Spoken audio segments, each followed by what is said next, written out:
कालच्या व्हिडिओमध्ये तुम्ही बघितलं असंच की काशी विश्वनाथ टेम्पल आणि जी काय आम्ही मजाक मस्ती केली ती दुसऱ्या दिवशी उठलो, चाय वगैरे पिली आणि तसाच गेलो घाटावर.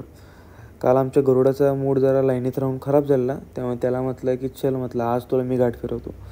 कालच्या दिवशी आम्ही जे घाट फिरलेले ते हरिश्चंद्र घाटच्या लेफ्ट साईडचे सगळे फिरलेले आणि आज आम्ही फिरतोय ते हरिश्चंद्र घाटपासून राईट साईडचे सगळे घाट फिरतोय आम्ही. तोपर्यंत सौराने फोन घेतला आणि सगळे मस्त फोटो वगैरे काढला. छान आपलं सिनेमॅटिक व्ह्यू आलेला होता. 2-3 फोटो क्लिक केले आणि हेच ते प्लेस आहे अस्सी घाट की तिथे आपली सकाळची 5-6 वाजता जी गंगा आरती केली जाते.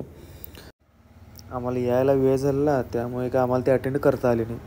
आज आपण या व्हिडिओमध्ये जे काशी विश्वनाथ जे सगळं ओव्हरऑल प्लेस आहे ते आपण सगळे घाट आपण हे करतोय सांगतोय. त्यामध्ये जे काशी विश्वनाथची हिस्ट्री आणि प्लस जे आम्हाला आलेला एक्सपिरियन्स आहे तो आम्ही या व्हिडिओमध्ये आता हे करतो आहे. जे काशी, वाराणसी, बनारस हे तिन्ही एकच प्लेस आहे. जे मेन रेल्वे स्टेशन आहे ते वाराणसी आणि दुसरं आहे बनारस. तिथून आल्यानंतर जे घाट्स आहेत 42 घाट जी लिस्ट आहे त्यामध्ये आहे रविदास घाट, दुसरा आहे अस्सी घाट, तिथे जी सकाळची आरती आहे ती केली जाते. तिसरा गंगा महल घाट, चौथा रवी घाट, पाचवा तुलसी घाट, सहावा भदैनी घाट, सातवा जानकी घाट, आठवा माता आनंदई घाट, नववा वच्चराज घाट, 10वा जैन घाट, 11 निषादराज घाट, 12 पंचकोट घाट, 13 प्रभू घाट, 14 चेतसिंह घाट, 15 निरंजनी घाट, 16 महानिर्वाणी घाट. इथे जे कुंभमेळा नसतानाही नागासाधू इथे येतात. 17 शिवानी घाट, 18 गुलरिया घाट, 19 दंडी घाट, 20 हनुमान घाट, 21 कर्नाटक घाट, 22 हरिश्चंद्र घाट, 23 लाली घाट, 24 विजयनगर घाट, 25 केदार घाट. इथे आपल्या संध्याकाळच्या ज्या बोट्स आहेत ते इथं आपण हे केलं होतं भेटतं आपल्याला. 26 चौकी घाट, 27 शेमश्वर घाट, 29 नारद घाट, 30 राजा घाट, 31 पांडे घाट, 32 दिंग्यती घाट, 33 चौसृष्टी घाट, 34 राणा महल घाट, 35 दरभंगा घाट, 36 मुंशी घाट, 37 अहिल्याबाई घाट, 38 शीतल घाट, 39 प्रयाग घाट, 40 दशाश्वेत घाट. या दशाश्वेत घाटाला संध्याकाळची 6:30 ते 7 वाजता आपली जी गंगा आरती आहे ती इथे केली जाते. 41 राजेंद्र प्रसाद घाट, 42 मानमहल घाट आणि याच्यानंतर जे काशी विश्वनाथ टेम्पल. काशीची अशी हिस्ट्री आहे की पार्वतीजीने आणि शंकराजीने इथे थोडा वेळासाठी स्टे केलेला आणि जे पार्वतीजींच्या नाकातल्या समथिंग कानातलं गंगा नदीमध्ये पडून गेलेलं आणि ते त्यांना खूप मौल्यवान होतं आणि मग शंकरजी गेले आणि ते शोधायचा प्रयत्न केला बट ते भेटलं नाही. मग त्यावेळेला शंकरजींनी असा त्यांना श्राप दिला की इथली जी भूमी आहे ती स्मशानभूमी होऊन जाईल आणि यानंतर मग सर्व देवदेवता आले. त्यांना सांगितलं की जे तुम्ही शब्द दिला आहे तो मागे घ्या, या सृष्टीचा नष्ट होऊन जाईल. शंकरजी बोलले की आता मी जो शब्द दिला आहे तो तर मी परत घेऊ शकत नाही, बट जे इथं कोण येऊन त्यांना जाळलं जाईल त्यांना मोक्षाची प्राप्ती होऊन जाईल. अशी एखादी हिस्ट्री ही किंवा दंतकथा हे आम्हाला तिथून लोकॅलिटी करून समजले. चला आता आपल्या डेली ब्लॉगकडे वर.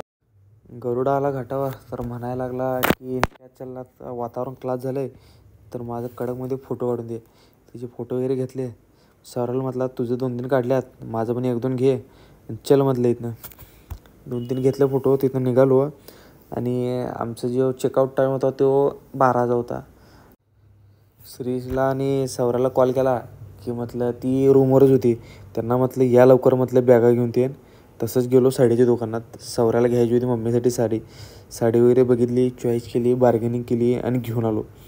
तसंच बाहेर पडलो. इथे काहीतरी लढतरी झाली ती, काहीतरी भांडाल तीत आणि तिथे एक नवीनच काय भेटलं की पर्पल कलरचं गाजर होतं. एखादं ट्राय केलं बघितलं सेमच आहे आपल्यासारखंच असं आहे, दुसरं काही हे नाही, बाहेरनं फक्त पर्पल कलर आहे. इथं फेमस ब्ल्यू लस्सीला आलो. लाईन बघितली तर अर्धा तास वेटिंग होती. बसमधलं तिथं निघूया म्हटलं. तसंच गल्लीतनं बाहेर पडलो आणि बाहेर पडल्यावर तिथं समोर एक दिसलं चाट भंडार होतं. चाट भंडारमध्ये 2 मेन्यू होतं की एक समोसा चाट होतं आणि दुसरं कचोरी चाट होतं. आम्ही समोसा चाट घेतलेलं, खाल्लं एकातच सगळ्यांनी आणि बाहेर पडलो. आम्हाला जायचं होतं की कालभैरवनाथ मंदिरला जायचं होतं. तसंच पुढं जाता मग त्या रोडला लागलो. इकडे काय करतात बघा, त्या गाडीवाल्याच्या ह्याच्यात ठेवल्यात आपली बॅग. तो वडाला आहे, त्याला काय माहिती नाही पोरं काय कांड करले आहेत. तसंच कालभैरवला पोचलो आहे. दर्शन वगैरे मस्तपैकी केलं.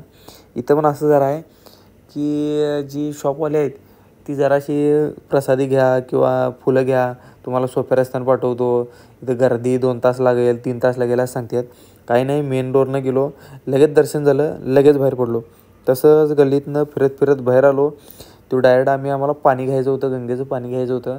ते बाहेर पडलो आम्ही पंचगंगा घाटलाच बाहेर. तिथं सौर्याने मी जरा मस्तीचे फोटो घेतलो आपलं ॲक्शन बिक्शन करून. तोपर्यंत आमचा मोरे साहेब म्हणायला लागला की आता माझं पण फोटो घ्यायला लागतात. मोरे साहेबांनी 2-3 क्लिक केलं आणि ह्यो सौर्या मागणं बोटं करायला. तेवढंच फोटो काढलो. तो पण श्री म्हणायला लागला की आता सगळ्यांचं काढलो आहे, माझं पण एक 2-3 घ्या आणि जोया म्हटला इथनं.